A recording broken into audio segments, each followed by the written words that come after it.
जयपुर में आयोजित press conference में पीपल्स ग्रीन पार्टी ने राजस्थान के बढ़ते पर्यावरणीय संकट पर गंभीर चिंता जताते हुए सरकार को सीधी चेतावनी दी। शाहबाद जंगल में प्रस्तावित पंप स्टोरेज परियोजना से लाखों पेड़ों की कटाई का खतरा बताया गया। वहीं सरिस्का क्षेत्र में अवैध खनन, चंबल नदी के घड़ियाल संरक्षण क्षेत्र में बदलाव, अरावली पर्वतमाला में खनन बढ़ाने की आशंका और द्रव्यवती नदी पर सड़क निर्माण जैसे मुद्दों को प्रकृति के लिए घातक बताया। वक्ताओं ने आरोप लगाया कि विकास के नाम पर जंगल, नदियों और जैव विविधता का लगातार दोहन हो रहा है।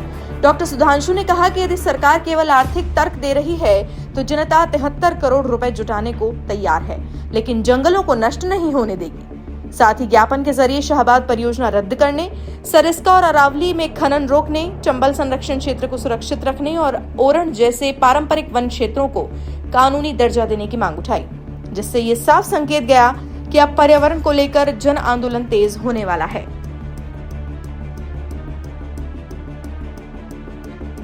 आज हम लोगों ने शाहबाद का जो जंगल सरकार ने हाल ही में काटने का निर्णय लिया, उसके विरोध में अपने आंदोलन को खड़ा किया है।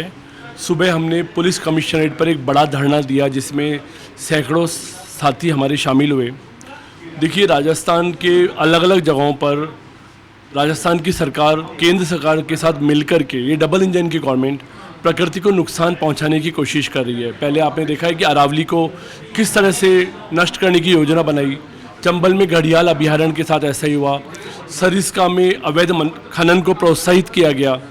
अभी ये बात चल रही है कि शाहबाद में एक बड़ा जंगल काट दिया जाएगा और भविष्य में कंपनी जिसको बेचा जा रही है ज़मीन ग्रीन को, उसको जैसलमेर में एक जंगल लगाने को कहा जा रहा है। जैसलमेर में जंगल लग ही नहीं सकता। जैसलमेर प्राकृतिक रूप से एक रेगिस्तान है, वहाँ कोई जंगल नहीं है। आप कह रहे हो कि वहाँ जंगल लगा देना।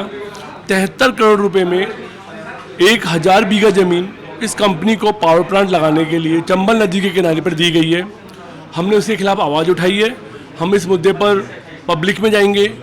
हम सांगानेर की जनता, जो कि मुख्यमंत्री का विधानसभा क्षेत्र है, 10,000 परिवारों से संपर्क करके मुख्यमंत्री तक खबर पहुंचाएंगे कि शाहबाद के मसले पर वो पीछे हटें। पहले भी अरावली के मसले पर हम लोगों ने आवाज़ उठाई, पूरे देश ने आवाज़ उठाई। अरावली पर सरकार ने स्टे किया, चंबल घड़ियाल अभयारण्य पे भी स्टे हुआ है और पूरा भरोसा है इस लड़ाई को लड़ेंगे और शाहबाद के जंगल को भी कटने से बचाएंगे। हमारे क्षेत्र में अडानी पावर प्लांट संचालित है 13 साल से।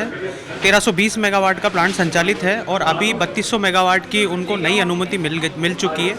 साहब, क्षेत्र में कई ऐसी चीज़ें हैं जिन पर क्षेत्र का हक और अधिकार मारा गया है। साहब, पर्यावरण प्रदूषण की अगर बात करें तो हमारी छतों पर राख हो रही है। साहब, आप क्षेत्र के किसी भी आमजन की छत पर जाकर के आप कैमरा चालू करेंगे तो आपको आसानी से वहाँ पर पर्यावरण की हत्या होती हुई छतों पर दिखेगी।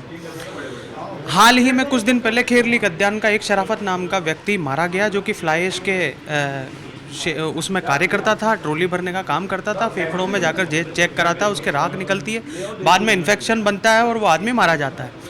उसका मुद्दा दबा दिया गया। साहब, सीएसआर के मामले में कहानी ये है कि करोड़ों रुपए सीएसआर कागजों पर हुआ, लेकिन ज़मीन पर नहीं उतरा। रोजगार की बात ये है कि 20-20, 25-25 हज़ार रुपये के बेसिक पेपर जब ज्वाइनिंग लेटर दिया जाता है तो उस पर साइन कराया जाता है, लेकिन बच्चे को इन हैंड 8,000, 10,000 रुपये दिया जा रहा है। साहब, जब बच्चा अधिकार की बात करता है कि अब तो देश में CPI IW के तहत 1 अप्रैल से नई वेजेस लागू कर दी गई हैं, तो वो लोग कहते हैं कि साहब काम करना है तो कीजिए, वरना अपना काम कीजिए। आपको नेतागिरी करनी है तो नेतागिरी बाहर कीजिए। मतलब उन्होंने अपना भ्रष्टाचार का ये लेवल बना दिया है कि अब वो बताएंगे कि किसी व्यक्ति को हक और अधिकार के लिए कब और किस हद में लड़ना है। पर्यावरण की वहाँ पर कोई अनुमानना पालना नहीं है। एस डाइट की वहाँ समस्या है। भूमिगत जल प्रदूषित हो रहा है साहब, और किसानों के ऊपर बहुत जो किसानों की जो पैदावार है वो समय के साथ बहुत कम हो रही है। बेस लाइन पहले से बिगड़ी हुई थी, उसके बाद भी 3200 मेगावाट का नया पावर प्लांट का वहाँ पर उन लोगों ने लीज पास कर दी गई, जिसका कार्य अभी वर्तमान समय में कार्याधीन है।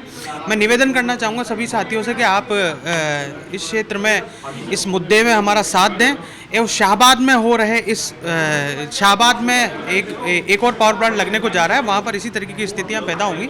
हम तब चाहते हैं कि शाहबाद को हम दूसरा कवाई ना बनने दें। धन्यवाद।